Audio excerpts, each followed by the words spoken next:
Hey, ils ne m'ont toujours pas trouvé. Je suppose que j'ai été plus maligne que les flics. Dieu gagne toujours. Kathleen Harmon, une mère d'un jeune enfant, se vante sur Facebook après avoir été accusée d'avoir tenté de tuer 2 personnes et d'en avoir blessé une troisième. Je vais passer en revue cette affaire troublante, les publications sur les réseaux sociaux et la direction que pourrait prendre cette affaire. Je suis Angela Levy et voici Crime Fix.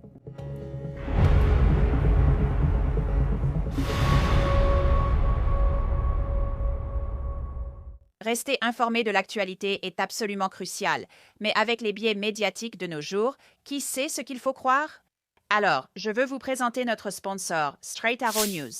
Straight Arrow News est une plateforme d'actualité personnalisée proposant un journalisme factuel pour informer et instaurer la confiance. Leur outil média, Miss, montre aux lecteurs des titres qu'on ne voit pas dans les médias traditionnels, en offrant des commentaires utiles qui vont au-delà du sensationnalisme. Leurs sites et applications mettent aussi en avant les biais médiatiques en classant les sources par orientation politique pour plus de transparence. Donc, si vous êtes prête pour une meilleure façon de vous informer, rendez-vous sur soundcom/crimefix ou cliquez simplement sur le lien dans ma description. C'est Straight Arrow News. Évitez le drame, obtenez les faits. Bienvenue dans le journalisme digne de confiance. Voici une affaire aussi chaotique que glaçante et qui se déroulerait en temps réel. Parce que la suspecte dans cette affaire, Kathleen Harmon, 25 ans du Wisconsin, n'est pas seulement accusée d'une série de crimes violents aléatoires, elle est aussi accusée de les avoir documentés. C'est exact, pour que le monde entier puisse le voir sur sa page Facebook. La police affirme que Harmon a lancé cette attaque aléatoire à Gurney Mills, dans l'Illinois, utilisant sa voiture comme une arme et percutant 2 piétons. L'une des victimes, un homme de 79 ans, a été laissée dans un état critique. Et quelques minutes plus tard, elle est accusée d'avoir attaqué un parfait inconnu avec un grand couteau de boucher dans un parking à proximité. Les enquêteurs qualifient maintenant cela de violence purement aléatoire, mais ce qui distingue cette affaire, c'est ce que la police affirme s'être passé entre-temps. Les procureurs allèguent qu'au lieu de s'enfuir, Harmon s'est tourné vers les réseaux sociaux et a publié ceci. Écoutez bien. Je crois avoir été plus maligne que les flics. Dieu gagne toujours. Voilà, c'est Kathleen Harmon qui se serait filmée en train de se vanter d'avoir échappé à la police tout en tenant le couteau même, que les enquêteurs disent avoir été utilisé quelques instants plus tard. Alors, revenons un peu en arrière et laissez-moi vous emmener dans ce monde de chaos avec moi. Tout cela reste présumé, la police ayant déposé des charges et l'affaire étant devant les tribunaux. La scène se déroule à Gurney, dans l'Illinois. C'est une ville située dans la banlieue nord de Chicago. Nous sommes le lundi 2 février, il est un peu plus de 10 heures du matin au centre commercial Gurney Mills Outlet. C'est un jour de semaine typique, les gens font leurs courses, vont au travail, font des courses, ce genre de choses, puis soudain, c'est le chaos total. À 10h05, selon le service de police de Gurney, un appel est reçu. Un véhicule a percuté un piéton sur le parking du magasin Hobby Lobby, décrivent plus tard les enquêteurs sur les lieux. Est-ce une voiture? En traversant un parking, Ace percute un homme de 79 ans qui se tenait à côté de son propre véhicule. La force de l'impact est violente. Selon le Lake and McHenry County Scanner, les procureurs déclareront plus tard au tribunal qu'il existe une vidéo de surveillance montrant que l'homme a été percuté avec une telle force qu'il a été projeté en l'air. Mais la voiture ne s'arrête pas, selon la police. Elle quitte ensuite l'allée et percute une deuxième personne, une femme de 60 ans. Les conséquences sont tragiques. L'homme de 79 ans est conduit d'urgence à l'hôpital avec de graves blessures, dont une hémorragie cérébrale potentiellement mortelle. La femme de 60 ans souffre d'une blessure à la cheville. Et la conductrice, selon la police, elle a fui à bord de sa Toyota Camry avant l'arrivée des agents. La police fait donc face à un délit de fuite avec blessure grave. Ils lancent une alerte à toutes les agences environnantes. Soyez à l'affût d'une Toyota Camry endommagée. Et c'est là que l'histoire prend un premier tournant étrange, car, selon la police, la conductrice, Kathleen Harmon, 25 ans de Waukesha, Wisconsin, ne serait pas allée bien loin du tout. En fait, selon le Lake and McHenry County Scanner, elle n'a parcouru qu'environ 260 mètres, c'est la longueur de 2 terrains et demi de football. Elle est simplement passée du parking du Hobby Lobby à celui situé derrière un Panera Bread et un restaurant Mission BBQ dans la même zone commerciale. Et maintenant qu'elle s'est garée, selon la chronologie établie par la police et les procureurs, quelque chose de remarquable se produit. Au lieu de continuer à fuir, elle aurait sorti son téléphone et commencé à publier sur les réseaux sociaux. À 10h31, elle aurait publié 2 photos du pare-brise fissuré et endommagé de sa Toyota Camry. La légende, selon les autorités, dit « J'ai traversé le parking du centre commercial Gurney Mills et j'ai renversé des gens. Au nom de la lumière, des bonnes intentions, louange à Allah, Hare Krishna, merci Jésus. » Puis, à 10h37, alors qu'elle est toujours assise sur ce parking, Harmon aurait publié une vidéo. Dans le clip de 19 secondes, on la voit tenir un grand couteau de boucher. Voici ce qu'elle a été filmée en train de dire. « Hey, ils ne m'ont toujours pas trouvé. Je pense avoir été plus maligne que les flics. Dieu l'emporte toujours. Je suis devant ce Panera Bread près de Gurney Mills. Quelqu'un devrait appeler la police contre moi. J'étais une bonne personne et maintenant je suis sans abri, donc les bonnes personnes ne gagnent plus. Oups, il en reste une. » Que se passe-t-il ensuite? Tout s'enchaîne à une vitesse alarmante vers 10h46 du matin. Seulement 9 minutes après avoir posté cette vidéo de vantardise, la police affirme que la situation dégénère violemment. Un homme de 30 ans, un parfait inconnu, gare son SUV Hyundai Tucson juste à côté de la Toyota de Harmon. Les enquêteurs affirment qu'Harmon sort de sa voiture et s'approche du véhicule.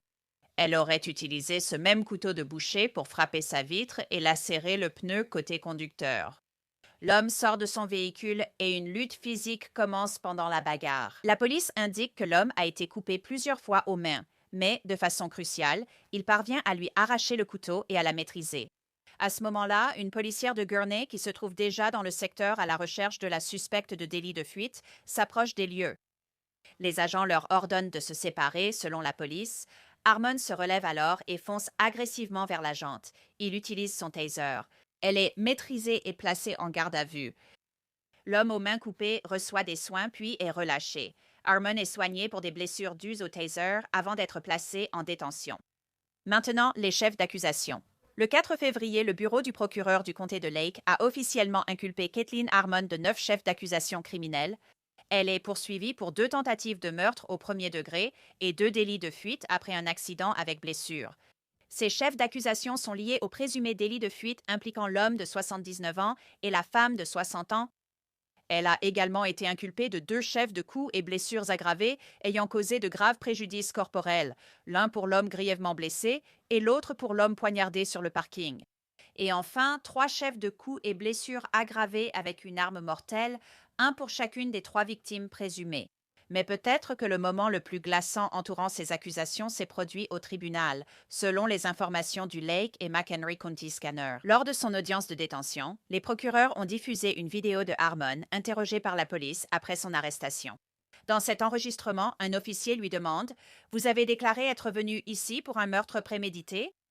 Sa réponse présumée « J'avais l'intention de tuer quelqu'un. » Quand on lui demande pourquoi, elle répond « J'ai agi de façon incontrôlée. » Et lorsqu'un agent mentionne de l'aide pour les sans-abri, elle aurait ri et dit « Oh, je ne vais pas sortir d'ici, je ne vais pas sortir d'ici, je recommencerai, j'ai besoin d'aide. » Une juge, s'appuyant sur ces déclarations et de nombreuses preuves, a ordonné sa détention sans caution. Les enquêteurs affirment qu'ils n'ont trouvé aucun mobile présumé, aucune connexion avec les victimes.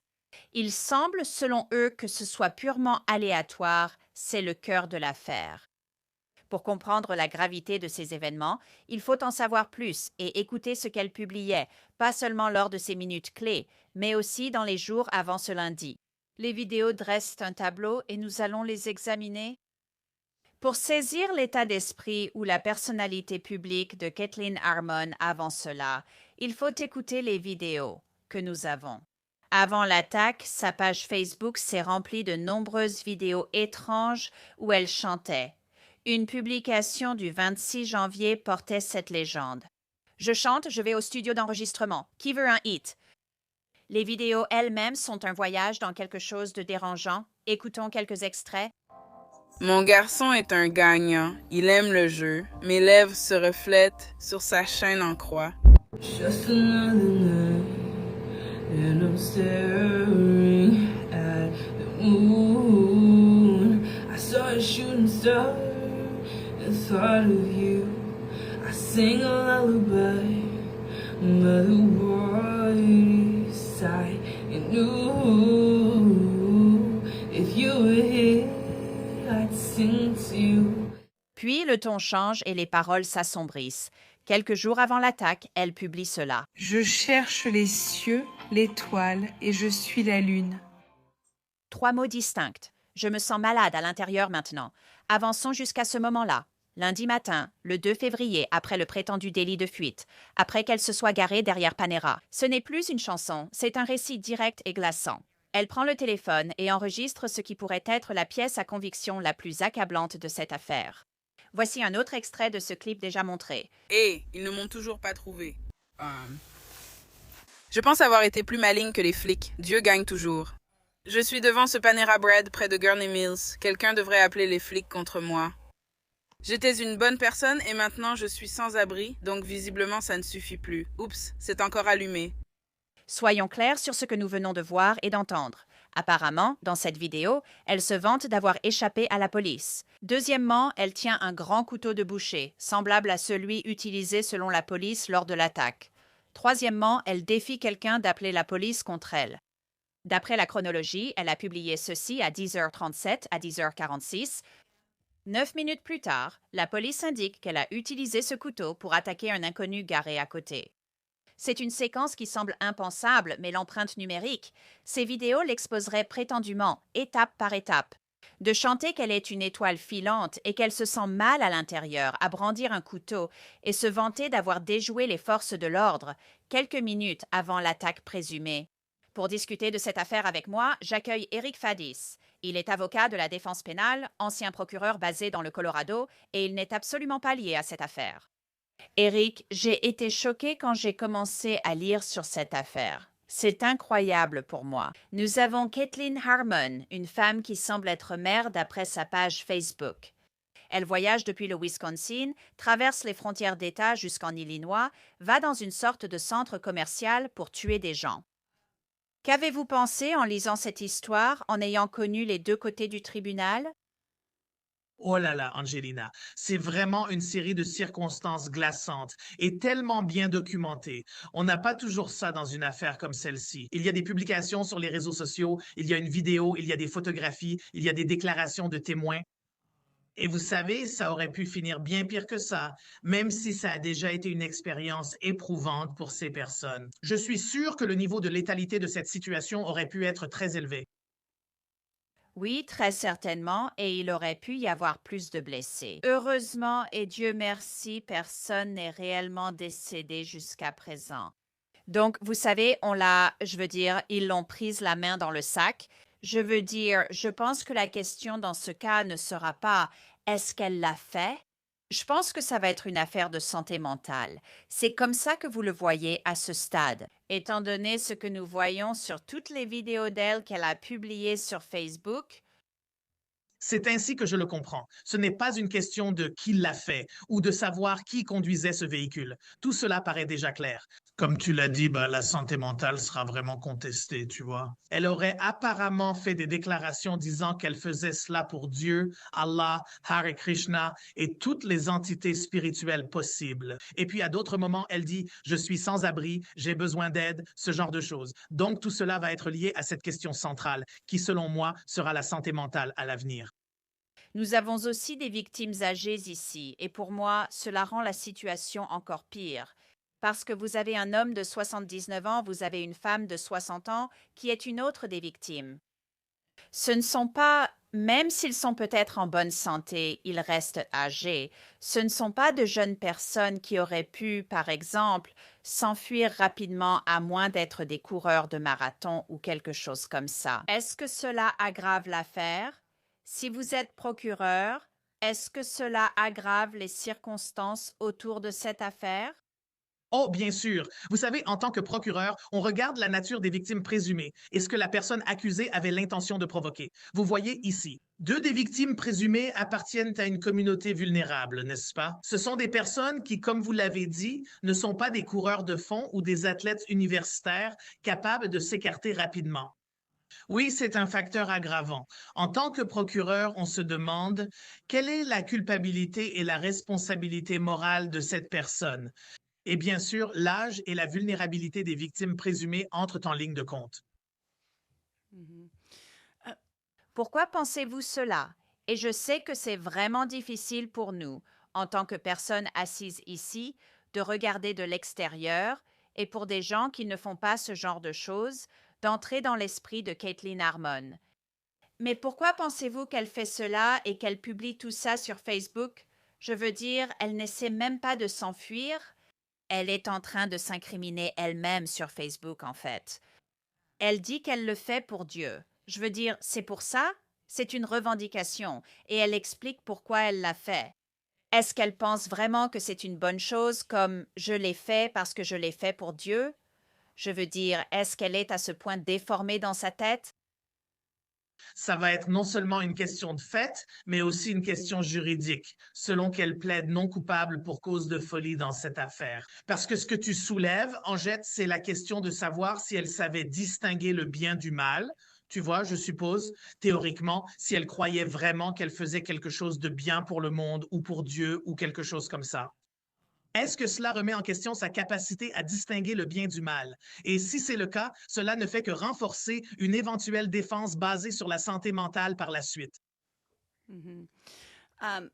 Si tu es son avocate, que lui conseilles-tu de faire? Je veux dire, elle a déjà avoué, elle a fait des déclarations aux forces de l'ordre. Tu as tout ça sur Facebook.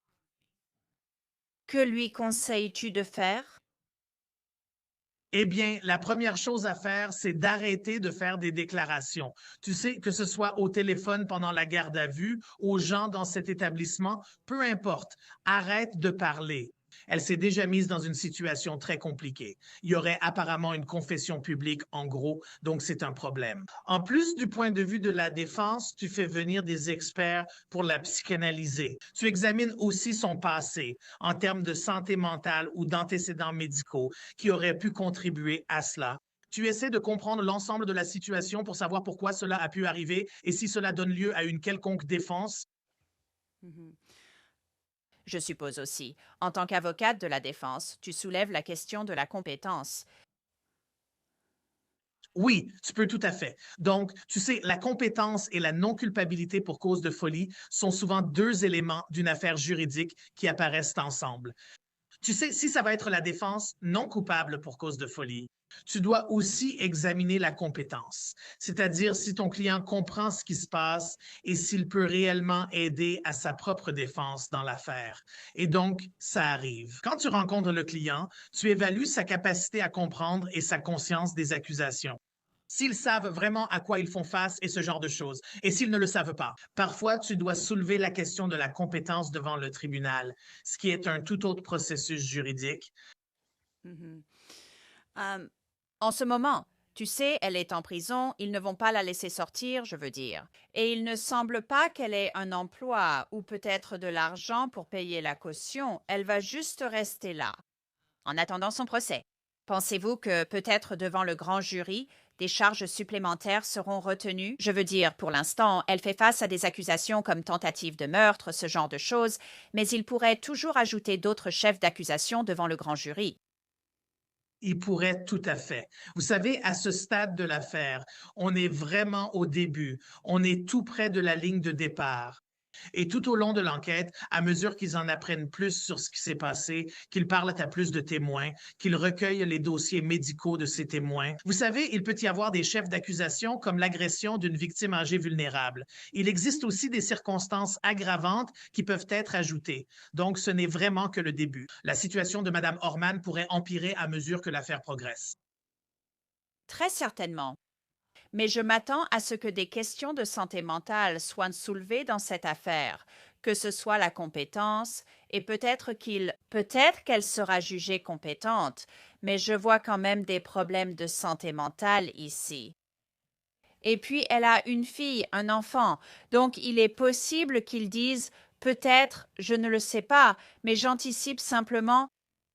A-t-elle des problèmes de dépression postpartum associés à la drogue? Parce qu'on voit aussi des photos d'elle en train de fumer de la marijuana sur Facebook. Ça pourrait être de la marijuana, il pourrait y avoir d'autres drogues. Vous savez, beaucoup de gens diront que la marijuana ne va pas vous pousser à faire quelque chose comme ça. Mais on ne sait pas si elle combine la marijuana avec d'autres drogues et si elle souffre de troubles mentaux. Qui sait ce que tout cela peut provoquer dans sa tête? Oh, bien sûr. Et vous savez, c'est pour ça que la défense existe. C'est vraiment leur devoir d'enquêter sur les causes profondes. Comment un acte aussi odieux a-t-il pu se produire? Pourquoi quelqu'un traverserait-il une frontière pour renverser des gens en voiture et en poignarder un autre? Il y a une histoire et un passé derrière tout cela. Cela n'excuse pas forcément légalement, mais la défense doit en tenir compte pour l'atténuation. Tout antécédent de santé mentale, tout antécédent médical, tout antécédent d'abus de médicaments ou de substances. Toutes ces choses ont pu se combiner et aboutir à cet horrible événement présumé pour lequel elle est inculpée. Eric, regardons cela de l'autre côté de la salle d'audience. En tant que procureur, je pense qu'il faut vraiment y aller à fond. Tu sais, du point de vue du procureur, la sécurité de la communauté est la priorité numéro un. C'est quelque chose dont il faut absolument se préoccuper. Et si quelqu'un dans votre communauté utilisait prétendument cette machine à tuer, un véhicule pour faucher des personnes âgées sur le parking d'un centre commercial, puis tenter d'en poignarder une troisième. Vous devez prendre cela extrêmement au sérieux, parce que si vous ne le faites pas, cela pourrait poser problème pour que cette personne réintègre la communauté. Cela pourrait envoyer un message aux autres, comme quoi ce genre de choses serait toléré. Donc, il ne faut absolument pas que cela se produise. Je pense qu'il faut adopter une approche agressive et essayer de trouver des éléments qui montrent cela. Harmon savait ce qu'elle faisait et avait planifié cela. Je suis sûr que le procureur examine cela actuellement. Mhm. Ah, évidemment, vous savez, elle est innocente jusqu'à preuve du contraire, bien sûr, mais nous avons toutes ces preuves sur Facebook dont elle se vante. Cela apparaît sur Facebook. Ils doivent encore prouver l'affaire et chaque élément de chaque accusation, mais il semble que les preuves soient vraiment accablantes contre elle. À mon avis, il semble qu'elle va plaider la santé mentale et je serais choquée s'il n'y avait pas d'autres accusations ici. C'est vraiment, vraiment une affaire horrible. As-tu une dernière réflexion? C'est juste que, tu sais, à notre époque des réseaux sociaux, on a ce genre d'événement où les gens s'y retrouvent et ils font des aveux complets et ils montrent des preuves qui seront utilisées contre eux lors de leur procès. Je veux dire, c'est un nouveau paysage en matière de poursuite et de défense des affaires. Les réseaux sociaux vont jouer un rôle énorme dans cette affaire et dans beaucoup d'autres aussi. Oui, tout à fait. Je pense que cela jouera vraiment un rôle très important dans les affaires, et c'est déjà le cas. Comme vous l'avez mentionné, Eric Fadis, merci beaucoup. J'apprécie vraiment votre temps et votre expertise. Heureux d'être à nouveau avec vous. Caitlin Harmon, elle est détenue sans possibilité de libération sous caution à la prison du comté de Lake, dans l'Illinois. Nous allons suivre cette affaire de près et vous tiendrons informés de la suite. C'est tout pour cet épisode de Crime Fix. Je suis Angela Levy. Merci beaucoup d'avoir été avec moi. Je vous retrouve ici la prochaine fois.